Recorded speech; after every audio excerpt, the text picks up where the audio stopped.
Hello and welcome back to the channel. I took my other camera into work today to try and get a little bit of a better close-up on the components that were causing me problems at the end of the last episode. I think I might need some kind of macro lens because getting this to focus, especially on this valve here, was really quite difficult. Not too bad on the other ones, but yeah, focusing is really quite difficult. I could take macro photos, but I can't take macro video. So I need to figure that one out. But that's all for future Mark to worry about. Okay, so this is actually going to be the last video this week on the Precursor because I'm away for a couple of days as of after work tomorrow.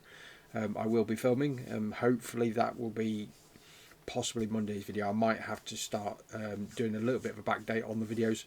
I've got some list of videos coming out this weekend as well, and then I've got there's a public running day at Brighouse Track as well, so there's going to be even more footage gathered there. So I've got lots and lots of things going on at the moment.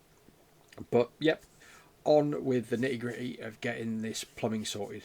Now, I loathe to reuse plumbing fittings and fix plumbing fittings. It's horrible, especially something that is potentially 115, 120 years old. They're never very good, and the only reason I'm working hard to fix everything here is because trying to keep it as original as possible.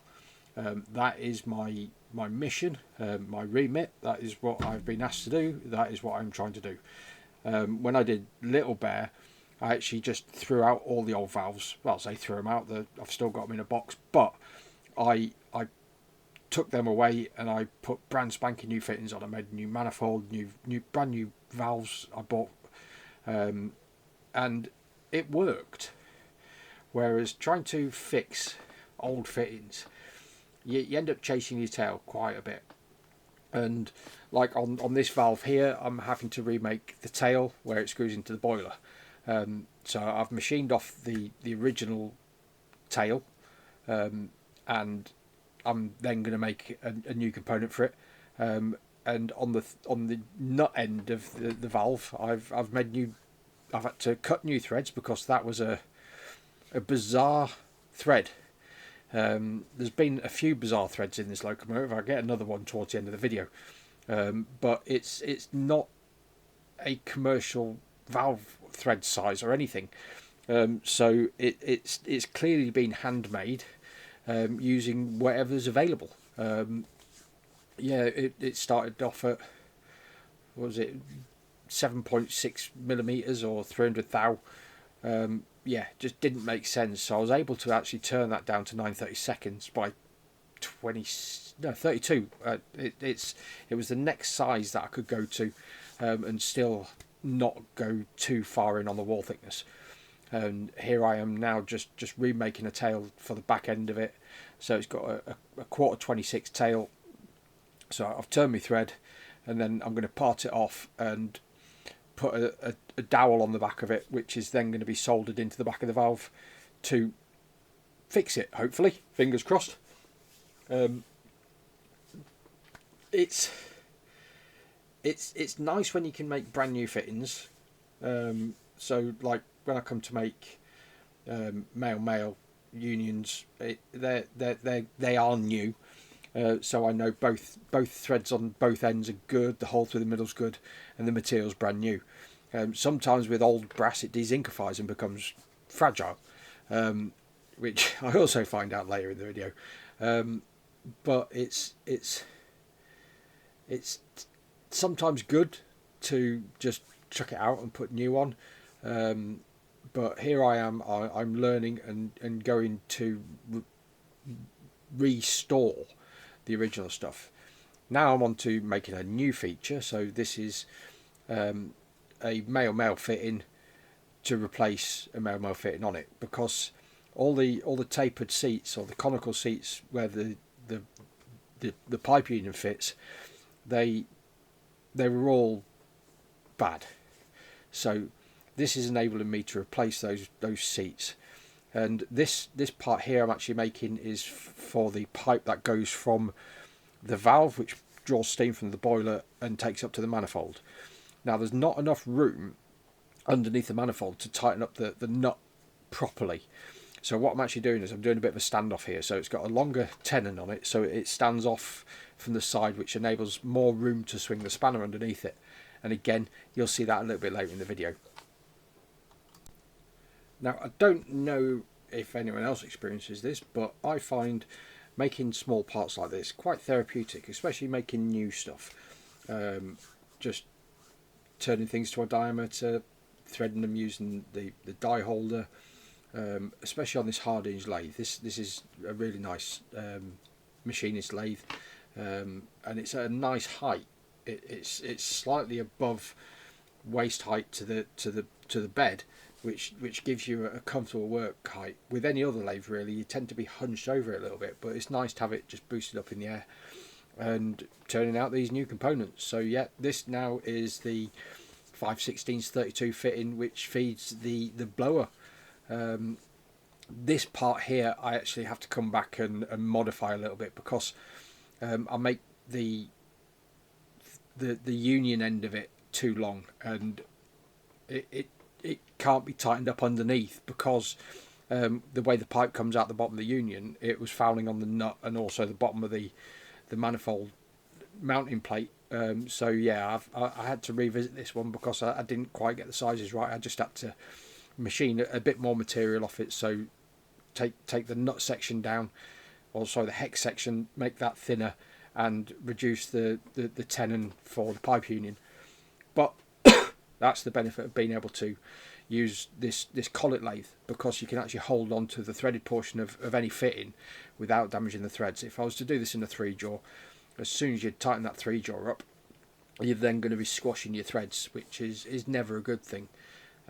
Sometimes I do find myself having to wait to get on this lathe, because this is the only collet lathe we've got. We've got 3 other lathes available to us, but they've all got typical jaw face. Yeah, they've got like a 3-jaw and a 4-jaw chuck. So being able to use this collet lathe, it's nice, and it's a lot quicker, I find, because taking the part in and out, it's just throwing a lever on the back of the turret here. So in the background there's a lever on the end of it, and you just tighten it and away you go, and you can swap it out for different size collets. So each fitting has got a collet that will fit it, and generally they go up in like 1mm increments or in fractions. We've got both imperial and metric collets, so it really is super useful. Only up until we get to about a 1 inch in diameter, but a lot of what we do doesn't go that big, so it really is quite good.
Okay, so with all the manufacturing done, now it's time to start the assembly.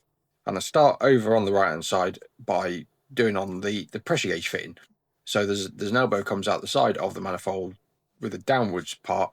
I actually had help from Neil today. He remachined the tapered internal component, the 60-degree taper that goes on the inside of these fittings to accept the union. Neil helped me out because he was playing on the milling machine. It was a perfect opportunity for me to get a little bit of assistance, and he remachined all my seats for me, so that's all nice. He even makes me a brew. Thank you, Neil. And then I put this bottom union on. This is the one I had to remake because it actually protrudes too far down. I can't get the pipe on the bottom of it. But I do get that remachined in a second. Now here's the delivery union, the one where I've made it step off the side of the boiler there. I'm reinstalling that after I've reduced the size of the nut and just getting it nicely. And then the pipe is really, really fiddly because the close proximity of the fitting and the nut that holds the manifold on and the bottom of the manifold bracket. It's really awkward because there's only a finite bend you can put in the end of a piece of copper before it kinks it and snaps it or restricts the flow. But I do manage to get it on, get my spanner on the end of it and get that tightened up nicely, and then I can reposition the bottom end onto the top of the valve.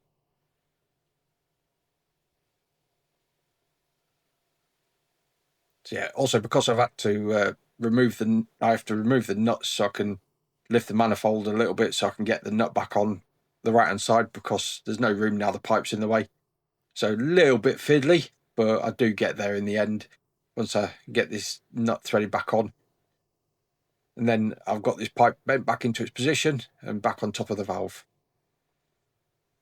Pipe looks at a weird angle there. It looks like it's got a right kink in it, but it's an S-bend, and looking from behind it doesn't look so bad. Then it's a case of removing the steam dome. Now the screws in this are really old, so they're a flathead screw, and they don't really like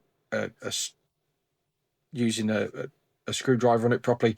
Now the best way I find of doing these is with my impact screwdriver. And this is one of those spring-loaded impacts. You hit the top of it, and whilst you've got downward force on the screw, it keeps it seated nicely. And I found that just pushing down on it, I didn't even need the hammer, so I could just push down on it and it pops that screw loose. Really useful bit of kit. I've this particular one. It's one I've had in my toolbox for quite a lot of years now, and yeah, it really comes into its own. So just sharp knife going around, making sure I'm not damaging my seal, and then I can feed that snorkel pipe back in, which goes up into the dome, and then I can tighten the valve up, get it clocked into its position, and then I'm ready for put it all back together again. So back on with the steam dome. Unfortunately, this is probably the biggest pain, taking the steam dome on and off, because these screws are very old. So I've got to be very careful with them. Again, using my impact screwdriver. So I get everything tightened down by hand, and then in a cross pattern, I come back with a hammer to effect basically a quarter turn on each of the screws until they're all nice and tight. So here I am with the hammer, just a little tap. I'm not hitting it hard, because last thing I want to do is shear off these bronze screws, because then I'll have to drill them out and go and buy some more screws. Hindsight, I should have really gone for a stainless steel screw on this, but lesson learned. Next time, buy more screws, and I won't be worried about them too much. Now everything was going really well until I snapped this off. I was doing up the top union for the delivery pipe, and it snapped. Yep, my day was going all right until now. So now I've got to extract the leftover thread and get this repaired before I can start again. It was going really well. So yeah, really thin wall on this threaded portion here, and it just gave up the ghost. So I'm gonna have to fix it, and there's no better fix really for this than to just glue it back together. So out comes trusty super glue. This is a very, very fast way of doing things, but it's not the right way. This is purely me just losing my mind. I'll glue it back together. So super glue, a little bit of activator spray, and it's really fiddly, but if you hold it right, give it a squirt, a little bit more super glue, and the job's a good one. So yeah, I can carry on moving forwards. Nice one. Not really. This is just me having a mess because I've got to cut this off anyway. So I thought, let's have a little bit of a laugh and just glue it back on. Happy days. So off camera, I did machine a new part, solder it on, clean it all up again. But downside is I've got to take the dome off again. So dome's coming off so I can access the pipe, undoing all these little bolts again. So back out with the trusty impact driver. This is really good for not stripping out flathead screws. And yep, cut my gasket off again. Thankfully, I didn't damage it. It gives me the opportunity to trim it perfectly round as well, because up until now, it's just been a little bit of a bodged hole. But yep, can see my pipe. And got to yank it all out. Yep, no other way. And then I'll have to straighten it before reattaching it to the valve, sliding it back through the hole, locating it up inside the dome because it's a snorkel, and then get it threaded back in. A little bit more sealant on the threads and get it in. Not gonna go too tight on this because I don't want to snap it again. And then I can get that pipe finally buttoned up and on. I've had to remake this pipe, so it was me doing up this bottom nut here that snapped the whole valve off. But luckily it's all back together now. And fingers crossed. So last thing to do now before testing is to get the dome cover back on. So it's putting the little bolts back in. Again, using my impact driver because it's probably the best tip screwdriver, and I can utilize the hammer blows to turn it, and it keeps the flathead of the screwdriver deep seated inside the screws. These are all handmade bronze screws, so I don't want to damage them. And it's just like hammer blows, and it gets it all seated in nicely. It's just been an absolute pain to have to redo this. Yeah, not only have I had to take it off to do it the first time, but breaking it and coming back and doing it for a second time. Yeah, the day was going all right. And fingers crossed, when it comes to testing, it will be all right. And this is the last process before I can get it rigged up and on air for the test. So, airline plugged in. Pressure's only about £10 there. I do need to turn it up a little bit. It is a little bit on the low side, but I'm just doing a quick preliminary brush of soapy water around all my joints to see if there are any leaks. Then I'm going to increase the pressure here because I need to get it up to a more realistic pressure. Opening the valve there, that supplies the air to the manifold, and I've got a couple of bubbles coming out of the blower valve. I've got a little bubble coming out the top of the pressure gauge valve. I've got a little bubble forming off of the regulator valve. Sorry, the manifold valve. Yeah, I'm teetering on the edge here. Really starting to get a little bit fed up with all the steam fittings. I hate reusing old pipework and old fittings. Best case scenario for me is to replace all these valves for brand new, but trying to stay true to the originality of this locomotive and using all the original parts, that is part of the system that needs to happen. Also, if you notice, just beneath the saddle of the regulator manifold, I have got some bubbles forming there as well. So that's either coming out of the screws that hold the manifold on, or it's coming out of the boiler seam underneath there. So I'm going to have to take that off and investigate. But yeah, really, I don't want to play with this anymore.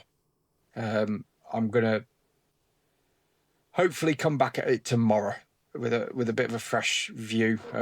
Been trying to procrastinate to avoid this, but it's close, but I'm close to the edge. So quick test of the dome here, making sure where I've taken the dome off earlier, it's resealed, it's seated back on. So that is a little win. So I've got a seal there. Nice. So, yep, I'm going on to the chassis now. So I've had to make this fitting here because it's a really bizarre fitting that delivers the steam. So it's a 700 thou on the OD of the thread, by 20 pitch, and it doesn't match up to anything. I've tried Googling it. It is completely non-standard. It's clearly handmade. So I've had to kind of just make this fitting myself to enable me to plug my airline in. And getting the wheels turning, it lets me know there is light at the end of the tunnel. There's hope, and it's really nice to be able to get the wheels going around. Just another quick go with oil. I went around everything with oil before I got the airline on it, just to make sure I've got oil dripping down into things, but just a little bit more oil.